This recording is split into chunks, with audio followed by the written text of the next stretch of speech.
Danilo. Louvado seja o nome santo do Senhor. Amém. Queridos, hoje é do Departamento Ministério Pessoal e hoje nós vamos falar sobre a importância do evangelismo pessoal. Amém, Eric? Amém? Vamos falar sobre a importância do evangelismo pessoal. Abra suas Bíblias no livro de Marcos, capítulo 16, verso número 15. Antes de ler, vamos falar com o Senhor. Santo Deus e maravilhoso Pai, te louvamos e bendizemos o teu nome, porque só tu és digno de todo louvor, de toda honra, de toda glória, Senhor. Por isso nós te glorificamos. Por favor, ó Deus, receba os louvores que entoamos aqui a ti por adoração. E agora, Santo de Israel, fala conosco através da tua palavra. Tudo isso é o que te pedimos e te agradecemos em nome de Jesus. Amém. Quem achou Marcos capítulo 16, verso 15, diz amém. Diz assim o texto: e disse-lhes, ide por todo o mundo e pregai o evangelho a toda criatura. Aí ele diz, quem crê e for batizado será o quê? Mas quem não crê será o quê? Condenado. E estes sinais acompanharão aos que creem em meu nome. Eles farão o quê, irmãos? Expulsarão o quê? Demônios. Falarão o quê? Novas línguas, ou seja, novos idiomas. Pegarão em serpentes, se beberem alguma coisa mortífera, não lhes fará dano algum. E porão as mãos sobre os enfermos e o quê? E estes serão curados. Ora, o Senhor, depois de ter falado isso, foi recebido no céu e assentou à direita de Deus Pai. Quem fez deste chamado para mim e para você? Jesus. Jesus disse aos seus discípulos e diz à sua igreja, e chama todo aquele que se coloca à disposição de Cristo como discípulo, ele chama para esta missão. Ide por todo mundo, vai. Você tem que ir pregar o evangelho a todas as pessoas. Não existe prioridades. A pregação é para todas as pessoas. E comparado ao chamado, Jesus diz que acompanharia sobre essas pessoas que fizessem isso poder, autoridade sobre os demônios, autoridade sobre as enfermidades, autoridade, poder. Mas só vai experimentar desta autoridade, deste poder, aquele que fizer a vontade do Pai em pregar a verdade bíblica, a palavra de Deus. Quantas pessoas, queridos, nós conhecemos que estão enfermas, precisando de uma oração, precisando de uma visita,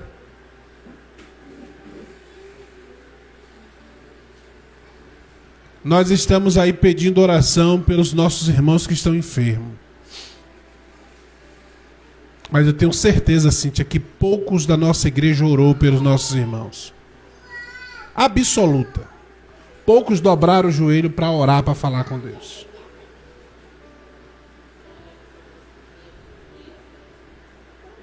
Jesus está chamando o seu povo, a sua igreja, para cumprir a missão.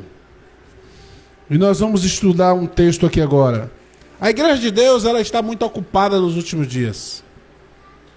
Está ocupada com muitas coisas, menos com a pregação do evangelho. Eu não falo igreja instituição. Deus tem levantado homens nesta instituição para dar ferramenta à igreja, às pessoas. Mas a igreja, as pessoas estão ocupadas com muitas outras coisas e menos com a igreja. Olha o que diz o estudo desta manhã.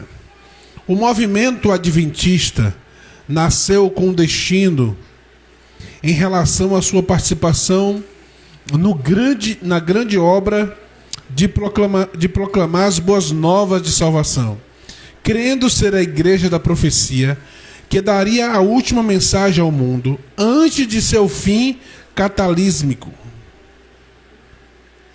Desde a sua função, este tem sido o grande propósito da igreja. A igreja adventista do sétimo dia nasceu com um propósito de pregar a mensagem, a última mensagem, ou as 3 últimas mensagens angélicas ao mundo.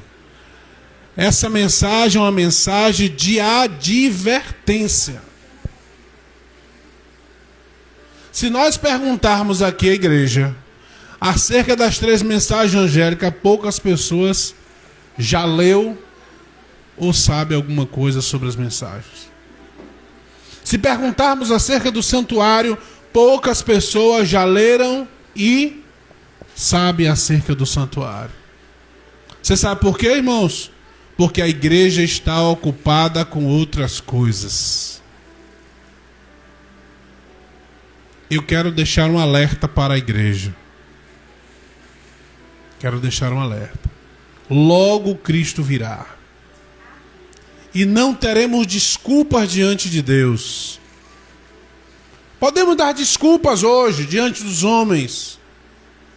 Porque me dói isso, porque me dói aquilo, porque eu estou ocupado com isso, ocupado com aquilo. Porque eu me envolvi em grandes dívidas e hoje eu não tenho cabeça para estar buscando a Deus. Essa semana eu estava ouvindo uma mensagem de um jovem que já tem bastante dinheiro. Com menos de 20 anos de idade, ele já tinha em sua conta R$1 milhão. E ele disse que o grande problema da juventude e do pobre é que ele ganha um salário mínimo e ele quer pagar parcelas de um iPhone 14.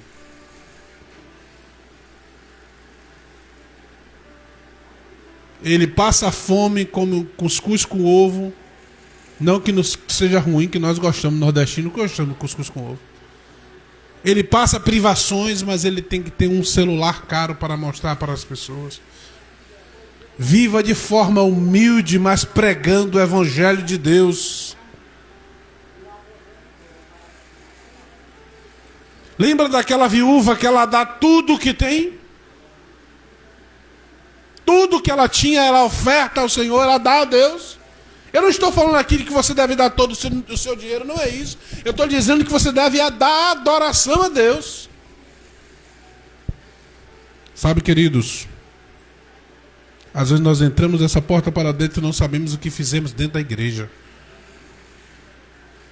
Que nem adorar a Deus, às vezes a gente consegue adorar. A igreja nasce pregando desde o seu início. A igreja nasce pregando. Desde o início, houveram conferências evangelísticas públicas em tendas, templos, auditórios, teatros, escolas, barracas e ao ar livre, sempre dando ênfase ao aspecto da proclamação. Mas foi 4 décadas mais tarde quando nasceu o programa Evangelismo Pessoal. Estamos ocupados, irmãos, inclusive no sábado. Não conseguimos nem fazer mais o culto de JA, o culto do final do sábado, que as pessoas estão ocupadas.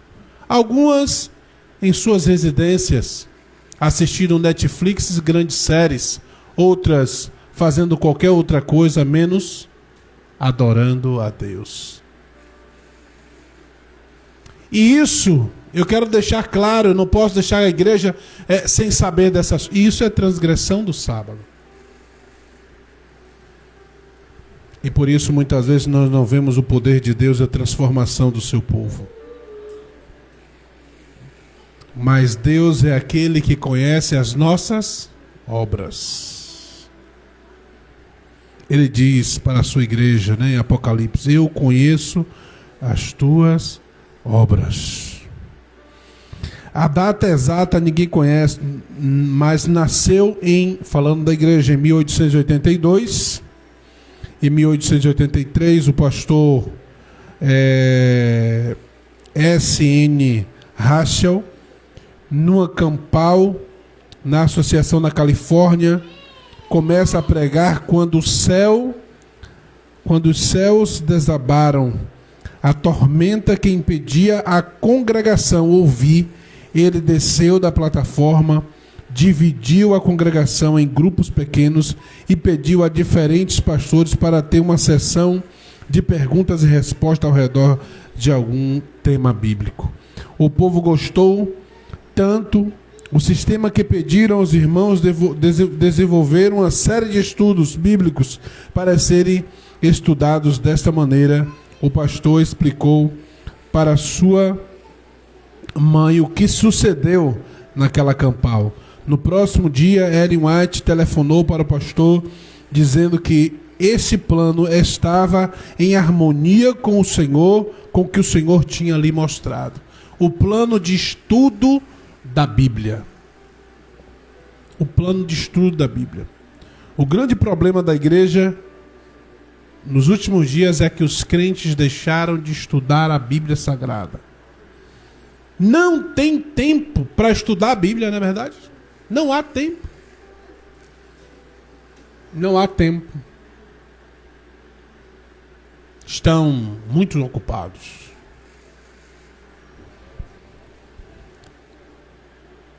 O povo gostou do sistema de estudar a Bíblia Sagrada. O pastor lançou a tarefa de preparar primeiro os estudos bíblicos de forma de perguntas e respostas. Os 2 primeiros foram sobre a segunda vinda de Cristo e o sábado. Cada um era de 150 perguntas. A importância do evangelismo pessoal. Você vai precisar abrir a Bíblia agora comigo. A importância do evangelismo pessoal. As almas vivem como ovelhas sem pastor. Abra a sua Bíblia e leia para mim. Alguém lê esse texto no livro de Mateus, capítulo 9, versículo 36. Alguém abre em João, capítulo 10, verso 16. E alguém se mantém no capítulo 9 de Mateus. Quem leu Mateus 9, 36 se mantenha no capítulo 9. Alguém achou Mateus 9?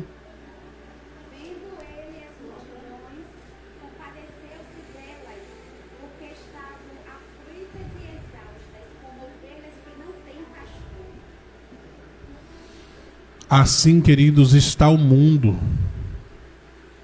Assim estão as pessoas exaustas. Exaustas.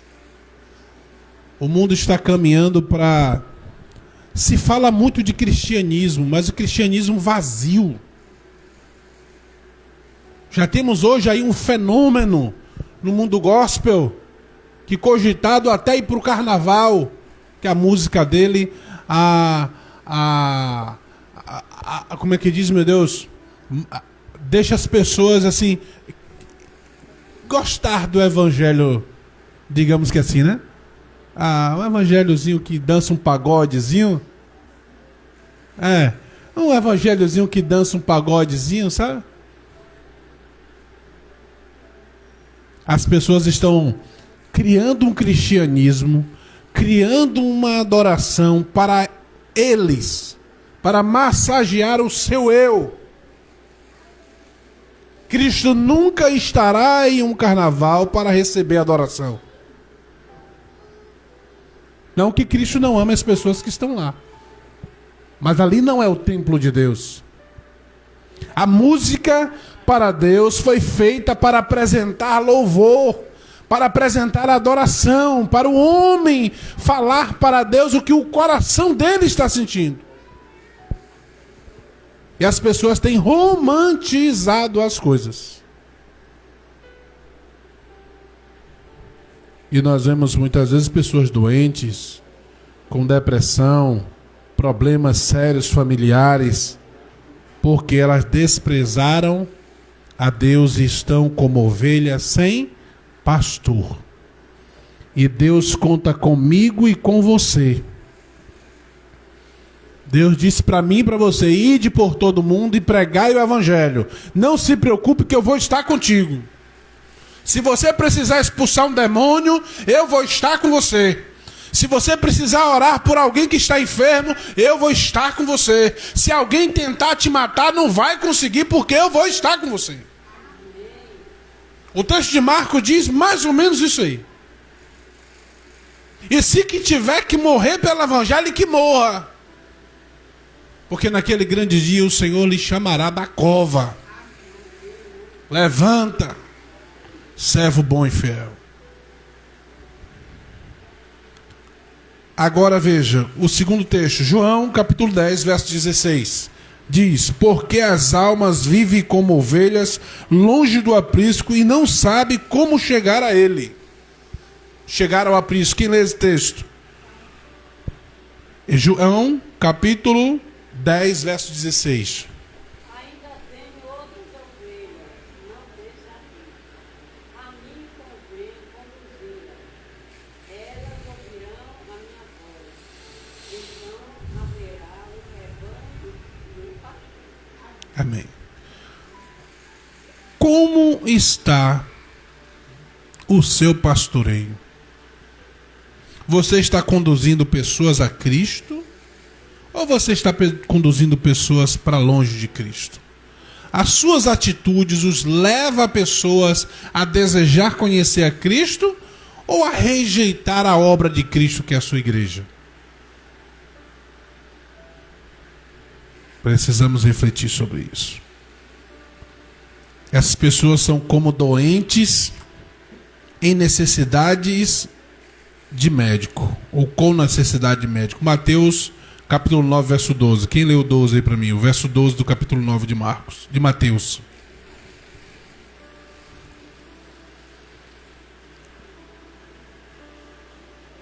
Mas Jesus, ouvindo, disse: os sãos não precisam de médico, e sim doentes. Amém. A igreja, ela está preocupada muitas vezes apenas com a parte interna, Cíntia. Ela está tão farta e tão ocupada muitas vezes, que ela às vezes chega na casa do Senhor, pega umas 2 pequenas porções assim, só para alimentar um pouquinho, e vai se alimentar do seu ego, dos seus próprios pensamentos, sua própria natureza, e se esquecem de levar a esperança aos doentes, aos necessitados, aos que estão lá fora, aos que necessitam de esperança. Porque a esperança, quem é a esperança? Como diz o louvor, a esperança é Jesus. A esperança é Jesus. E se Jesus não é a esperança de alguém que está dentro, Jesus precisa ser a esperança para mim primeiro.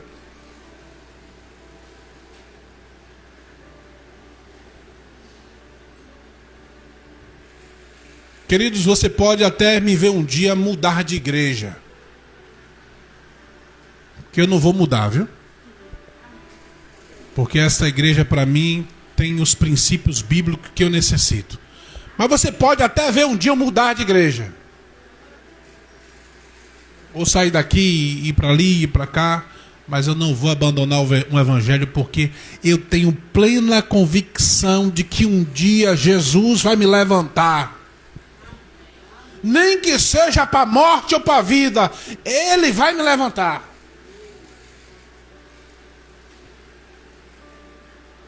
E eu posso até morrer, mas vou morrer lutando. Não que eu seja exemplo para ninguém, mas na minha cabeça está: eu posso até perder a salvação, mas eu vou perder lutando dentro do evangelho. Jesus jamais vai me deixar me perder, eu sei disso. Essa cabeça humana. Porque eu sei que esta obra vale a pena lutar por ela. Vale a pena se envolver pela obra de Cristo. Ouvir o seu chamado e de pregar o evangelho. Ser um agente do céu, ser um agente de Cristo. E muitas vezes nós perdemos muitas oportunidades de trazer um amigo, de trazer um colega, de oferecer uma oração, de oferecer um livro, de oferecer um estudo bíblico para alguém. O problema é que nós temos muito pouco para dar. Quando o ser humano está cheio, rios de águas vivas fluem de dentro dele. Palavras de salvação, palavra de esperança. Cristo emana dele. Alguém lê para mim, já leu aqui, mas eu quero agora 1 Timóteo capítulo 2, verso 26. O pecador está nos laços do diabo. 2 Timóteo capítulo 2, verso 26. 2 Timóteo capítulo 2, verso 26.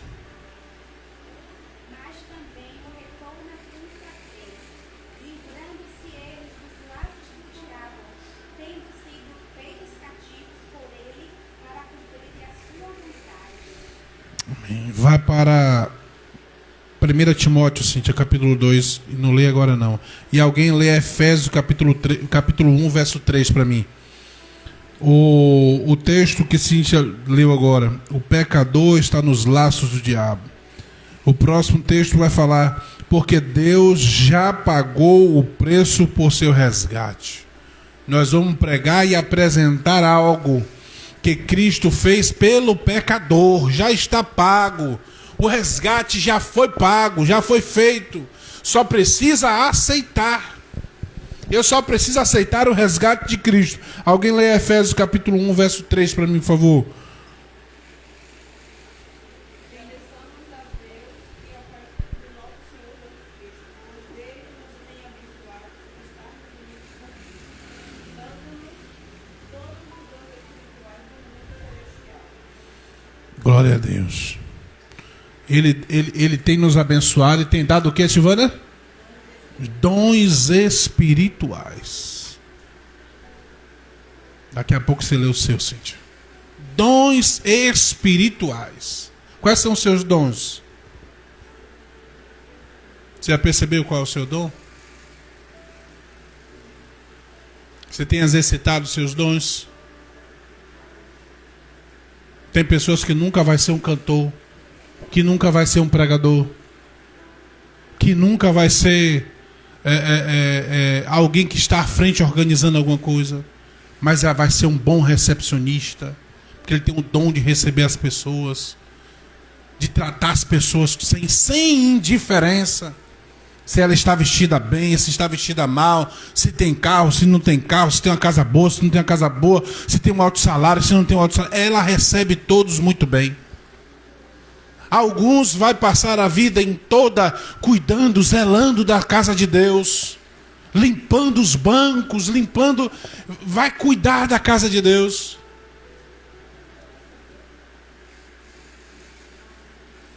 Outros vão louvar, vão cantar ao nome do Senhor. É preciso usar os dons que o Senhor tem dado, abençoado a sua igreja. Leia 1 Timóteo capítulo 2, verso 4 para mim, por gentileza, Cíntia. O qual deseja que todos os homens sejam salvos e cheguem ao pleno conhecimento da verdade. Pronto. A Bíblia diz que Deus quer que todos os homens sejam salvos. E que todos cheguem ao pleno conhecimento da verdade. A verdade acerca dele. Então Jesus quer que você se salve, Jesus quer que seus vizinhos se salvem, Jesus quer que seus parentes se salvem, Jesus quer que o mundo se salve. E para isso ele quer contar com você, com seus dons e talentos, para ser um agente da salvação. A salvação deles, ou das pessoas, depende de nós. Deus nos chamou para anunciar-lhes as suas virtudes. Deus reservou essa tarefa para você e para mim. Vamos ler no livro de Romanos, capítulo 10, verso 14. Abra a sua Bíblia. No livro de Romanos, alguém lê aí. Cadê o crente bom de Bíblia?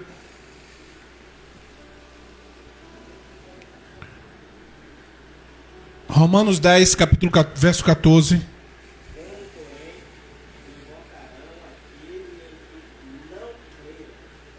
E como creram naquele que tem nada a ouvir? E como ouvirão se não há quem fale? Pronto. Como o Tranquedo Neves vai ouvir se não há quem fale? Recentemente, você viu o que são os doentes.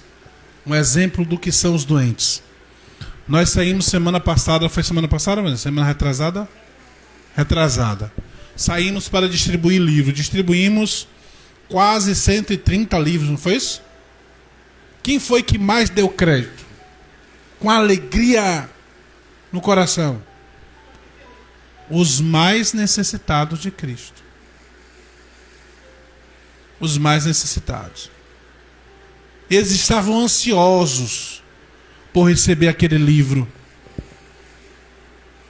Alguns pediram para entrar dentro de casa para ir orar por eles. Essa é a necessidade de Cristo. Então Deus reservou essa tarefa para mim e para você. Não é hora de descansar não, irmãos. É hora de levantar e ir avante. É nosso privilégio. Anjos do céu estaria dispostos com alegria fazer esse trabalho. 1 Pedro 1,12. Quem lê para mim? 1 Pedro 1,12. Anjos do céu estaria felizes e alegres em fazer esse trabalho. Como agentes de esperança. Mas Deus designou para mim e para você. Quem achou diz amém, leia. 1 Pedro 1,12.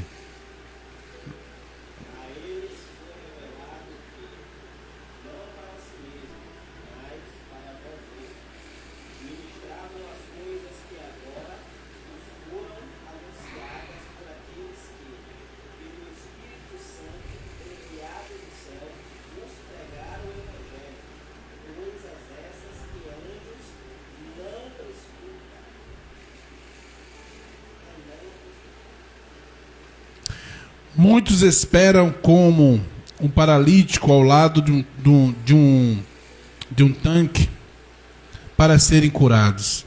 Eles podem possuir até uma Bíblia, mas não tem ninguém que lhe explique.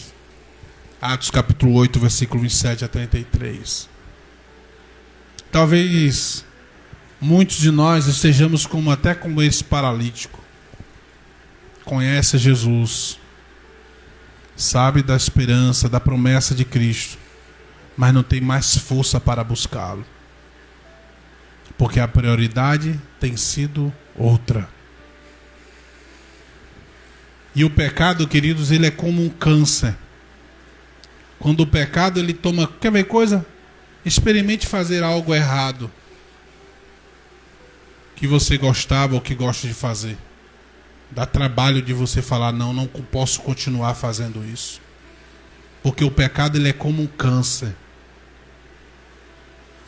Ele é como uma droga que vicia, que deixa o homem dependente. Nós precisamos urgentemente voltar aos princípios bíblicos do estudo da palavra de Deus. Olha que dois textos interessantes da nossa irmã Ellen White. Um texto está escrito no Testemunhos, volume 9, na página 41. E outro está escrito em Parábola de Jesus, na página 229. O primeiro texto diz o seguinte: pelo labor pessoal, alcançar aqueles ao seu redor, familiarize-se com ele. Pregar para eles não fará o trabalho que precisa ser feito. Os anjos do céu acompanham até os lugares que visitais este trabalho. Não pode ser feito por nenhum substituto. Dinheiro emprestado ou dado não fará a tarefa. Sermões não os alcançarão. É visitando ao povo, conversando com ele, orando com ele, simpatizando com ele, que se ganharão os corações. Este é o trabalho missionário mais elevado que você poderá fazer.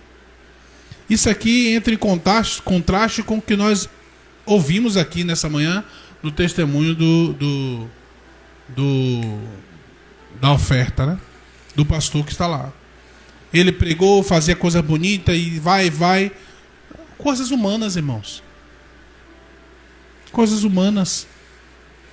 Coisas da cabeça humana. Eu vou fazer assim que a pessoa vai vir. Eu vou botar coisa bonita que as pessoas vão vir. Eu vou botar poltronas de ouro. Eu vou botar... Você pode ter até uma igreja cheia muitas vezes. Mas muitas vezes pessoas sem salvação. Que por qualquer motivo abandonam a igreja, abandonam a Cristo, abandonam a fé. Ou estão ali simplesmente por quê? Porque é uma igreja que canta um pagode, porque é uma igreja que tem uma parede preta, porque é uma igreja que aceita tudo do jeito que bem quiser. Menos o respeito a Deus, menos a adoração a Deus. Os anjos estão dispostos a acompanhar aquele que vai levar esperança. Os anjos de Deus estão dispostos. Agora olha o segundo texto. Deus deseja que sua palavra de graça seja trazida ao coração de cada alma. Isto deverá ser feito através do trabalho pessoal. Este era o método de Cristo. Seu trabalho era normalmente feito através de entrevistas individuais. Ele tinha grande consideração pela audiência de uma alma. Através dessa só alma, sua mensagem mais de uma vez foi estendida a mulheres, ou a pessoa solitária, a pessoa sozinha, a pessoas no caminho, a pessoas que precisavam se encontrar com Cristo. E dentro desse contexto de pregação, de visitação, nós temos uma figura dentro do Evangelho chamado André. E eu queria ler o último texto com vocês, está em João capítulo 1, verso 41 e 42. Leia comigo aí, Danilo. Eu acho que vai ser o último texto. João 1, 41 e 42. Olha o que diz. Rapidinho, Danilo. Deixa eu fazer uma pequena introdução. André é um dos meus discípulos favoritos, diz. A Bíblia não diz muito acerca de André. Você pode contar com os dedos de uma mão o número de vezes que André aparece na Bíblia. Mas o que a Bíblia nos diz acerca dele é o suficiente para aprender como funciona efetivamente o evangelismo pessoal. O ministério de André se caracterizava através de 3 critérios. Não sei se vai dar para citar os 3. O valor de cada pessoa, de como indivíduo, para o evangelho. As pessoas têm um valor, para Cristo tem um valor, para mim, para você tem que ter um valor. Ele trazia indivíduos e não multidões para Jesus. Cada vez que o nome dele aparece no Novo Testamento, ele está introduzindo uma pessoa a Jesus. Seu primeiro trabalho, depois de conhecer Jesus, foi trazer seu irmão, Simão. Não foi André quem pregou o sermão, que converteu os primeiros 3.000 cristãos, foi Simão. Mas sem André não houvesse havido um Simão, ou não haveria tido um Simão, porque André pegou para Simão, seu irmão. Leia o texto, Danilo, por gentileza. João 1, 41 e 42.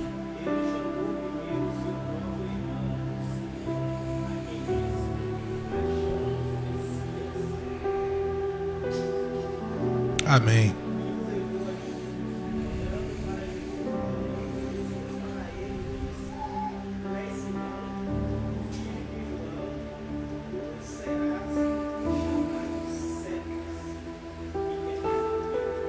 Olha que interessante. Há poucos que, como André, compreende o valor de fazer amigos com uma só pessoa e levá-la a Cristo. Nós temos um exemplo também de um grande teólogo chamado Moody, que alguém insistiu em pregar para ele em uma sapataria. O rapaz ia lá e pregava, ia lá e atrás dele, insistia, e este homem se converteu ao Senhor e se tornou um dos grandes teólogos nível mundial, de tradução de várias versões bíblicas, interpretação de textos bíblicos. Sem este homem, para ir lá na sapataria, para pregar para ele, não teríamos um homem com a mente tão abençoada como esta. Não teríamos um Pedro que em seu momento talvez de egoísmo cortou, quase mata um rapaz, mas depois se converte, entende o propósito de Cristo. Esta vida é passageira.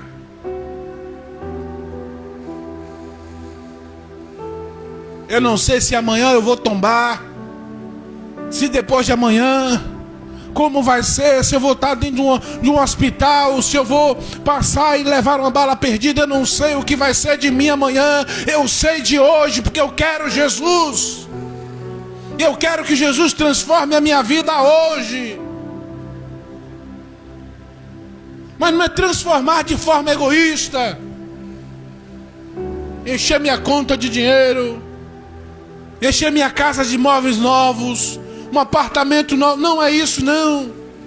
Eu quero que Jesus me transforme em um discípulo.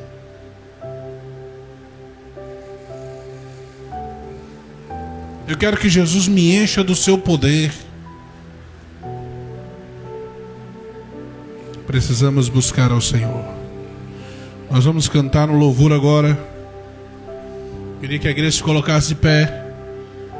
E vamos, se você não cantar, reflita na letra dessa música. Como não tem cantor, o ancião prega e canta também. Eita glória. Amém, Bianca? Vamos ouvir esse louvor de pé, de forma reflexiva.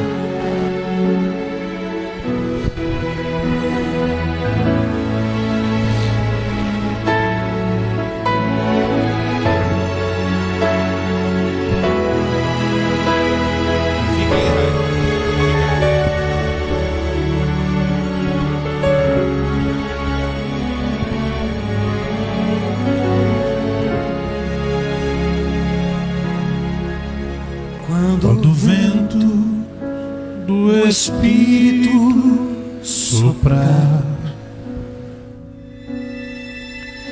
uma chama viva vai aparecer.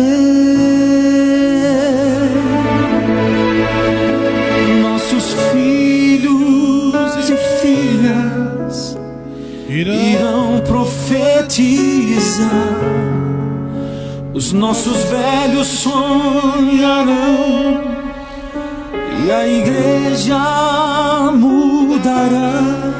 Quando a comunhão for a arma principal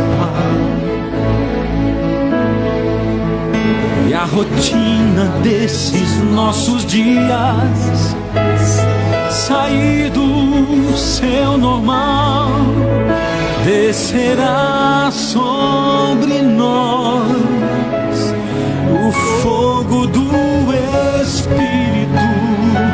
Viveremos o Evangelho e Jesus Cristo vai voltar.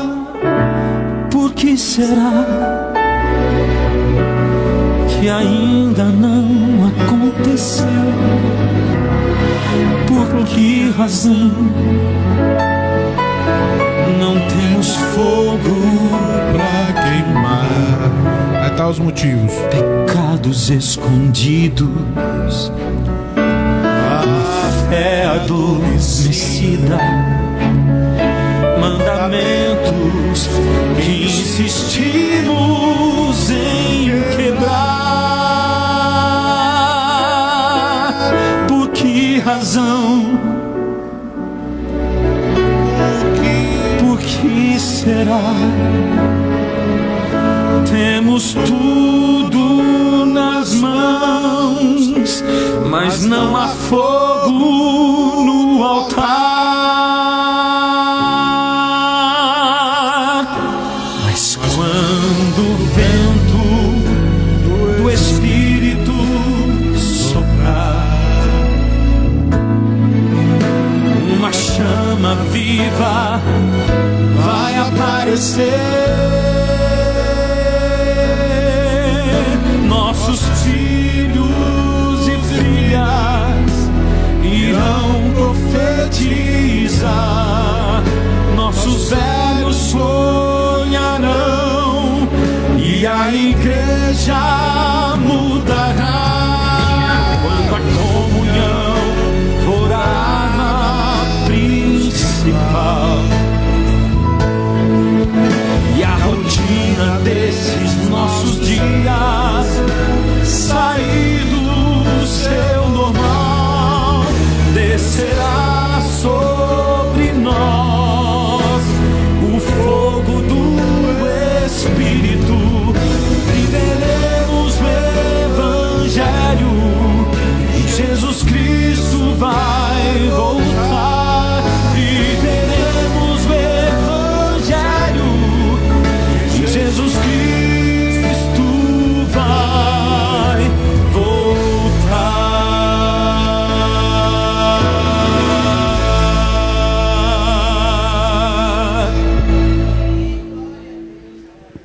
Santo Deus e maravilhoso Pai, louvamos mais uma vez e bendizemos o Teu nome. Senhor, te pedimos perdão pelos nossos pecados, pelas nossas transgressões.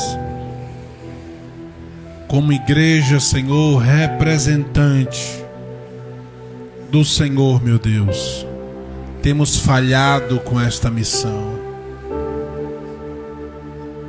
Eu não sei, Senhor, se o Senhor vai ter que levantar uma outra geração para pregar esta mensagem. Eu não sei, meu Deus, se a minha geração vai passar e não vamos conseguir cumprir essa missão. Mas eu te louvo, eu bendigo o teu nome, porque o Senhor ainda tem aqueles.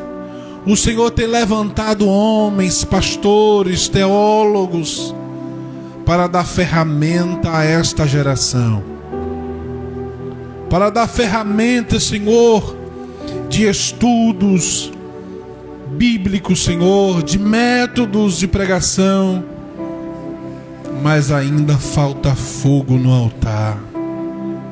Falta, Senhor, a minha comunicação com o Senhor, a minha comunhão com o Senhor, a minha escolha com o Senhor, meu Deus. Me ajuda, meu Deus, a priorizar os céus. Me ajude, Senhor, a abrir o meu coração, meu Deus, para que os meus bens possam te servir, para que os meus dons possam te servir, para que os meus talentos, Senhor, sirva para levar pessoas como André levava ao Senhor.